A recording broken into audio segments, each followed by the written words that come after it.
সবাই কেমন আছেন?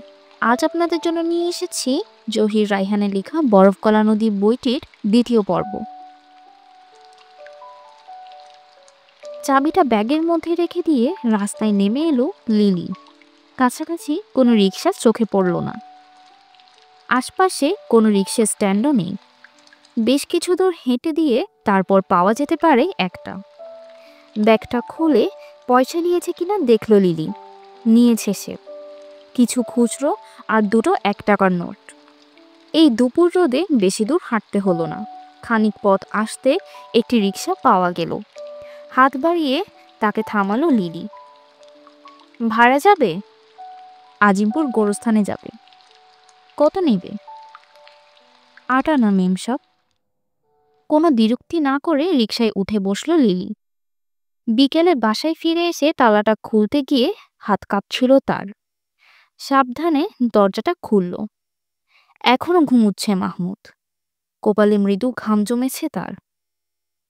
কাছে এসে শাড়ির আঁচল দিয়ে সস্নেহে তার কপালটা মুছে দিল সে।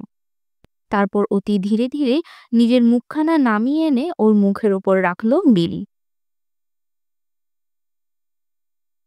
গভীর আবেগে অস্পষ্ট স্বরে বলল, এর বেশি কিছু আমি চাই নে তোমার কাছে।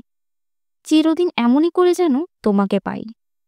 মাহমুদ নড়ে চড়ে উঠে ঘুমের ঘোরে বিড়বিড় করে বলল, মরলে মানুষ কোথায় যায় লিলি? লিলি মুখ তুলে সভয়ে তাকালো ওর দিকে।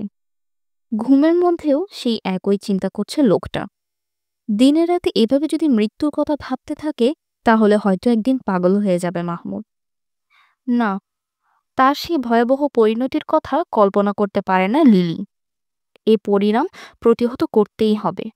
ভালোবাসার বাদ দিয়ে ধ্বংসের প্লাবন রোধ করবে সে। বিছানার পাশে বসে অনেকক্ষণ তার গায়ে, মাথায়, মুখে হাত বুলিয়ে দিল লিলি। যেন হাতের স্পর্শে হৃদয়ের সকল ব্যথা আর সমস্ত যন্ত্রণা উপশম করে দিতে পারবে। তার ভেতরে বেদনার সামান্য চিহ্নটিও থাকতে দেবে না লিলি। থাকবে শুধু আনন্দ, অনাবিল হাসি, তৃপ্তিভরা শান্তস্নিগ্ধ সুন্দর জীবন, যেখানে অশ্রু নেই, বিচ্ছেদ নেই, হাহাকার নেই, প্রেম, প্রীতি আর ভালোবাসার একচ্ছত্র আধিপত্য সেখানে। লিলি ভাবছিল। দুয়ারে মৃদু কড়া নাড়ার শব্দে উঠে দাঁড়ালো সে। সাবধানে দরজাটা খুলতেই দেখল মনসুর দাঁড়িয়ে। উনি এখন কেমন আছেন? ভেতরে এসে মৃদু গলায় জিজ্ঞেস করল মনসুর। লিলি চাপা কণ্ঠে বলল, ভালো। ঘুমোচ্ছেন দেখছি। বিছানার কাছে এসে দাঁড়ালো মনসুর। কখন ঘুমিয়েছেন? অনেকক্ষণ হলো। মাহমুদের গায়ের কাপড়টা একটু টেনে দিয়ে লিলি বলল, আপনি দাঁড়িয়ে কেন? বসুন না। মনসুর বলল, না, এখন বসবো না।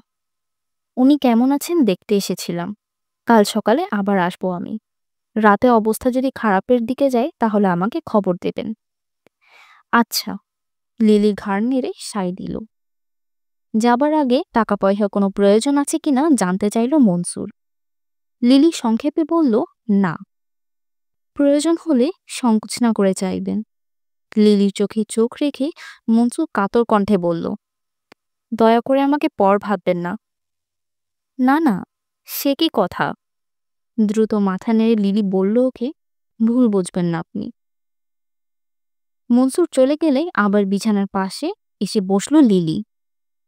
ছোট শিশুর মতো ঘুমোচ্ছে মাহমুদ। নির্লিপ্ত প্রশান্তির কোলে আত্মসমাহিত সে। ভবিষ্যতের দিনগুলো এমনই কাটুক। অর্থের প্রাচুর্য সে চায় না। এই ছোট্ট ঘরে নিরবিচ্ছিন্ন প্রেমের আলিঙ্গনে নির্বাক প্রবাহে কেটে যাক দিন। এই শুধু তার চাওয়া। কিন্তু এই যেন একটা অতি সুন্দর কল্পনা ছাড়া আর কিছুই নয়। লিলি ভাবে মাহমুদের সঙ্গে বিয়ে হলে পরে এই যে একটা অনাবিল জীবনের কথা ভাবছে সে জীবন কি বাস্তবে রূপায়িত হবে? তবু মানুষ তাই চায়। লিলিও চাইছে। কে জানে, মরিয়মও হয়তো তাই চেয়েছিল। আর সেই দুষ্টু মেয়ে হাসিনা, সেও কি এমন অন্ধকার ঘন সন্ধ্যায় বসে এমনই কোনো কল্পনার জাল বুনেছিল?